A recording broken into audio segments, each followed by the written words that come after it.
भगवान के वंश की भी रक्षा की थी और भगवान स्पिरिट और महर्षि दधीचि की अनुमति बगैर पृथ्वी पर भी नहीं आए।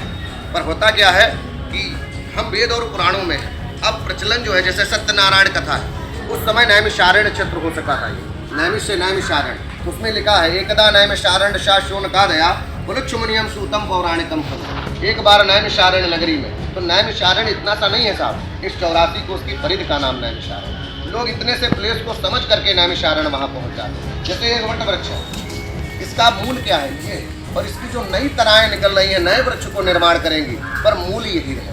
उसी तरीके से मूल इस 84 कोस का अगर कोई है तो वो महर्षि दधीच है, और जगह जगह पे जो तीर्थों की उत्पत्ति हुई है वो इन्हीं की तना ऋण अदा करने के लिए नंगे पैर 84 कोस की प्रदक्षिणा कर इसी तीर्थ में स्नान कर अपने अयोध्या धाम की वो तीर्थ जहाँ भगवान के वंश की भी रक्षा की थी और भगवान स्पिरिट और महर्षि दधीचि की अनुमति बगैर पृथ्वी पर भी नहीं आए।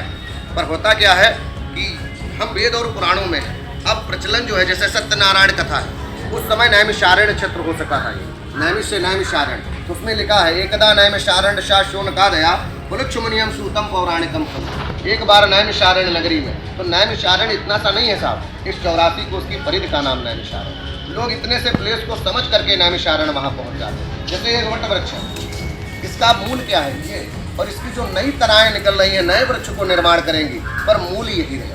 उसी तरीके से मूल इस 84 कोस का अगर कोई है तो वो महर्षि दधीच है, और जगह जगह पे जो तीर्थों की उत्पत्ति हुई है वो इन्हीं की तनाएं हैं।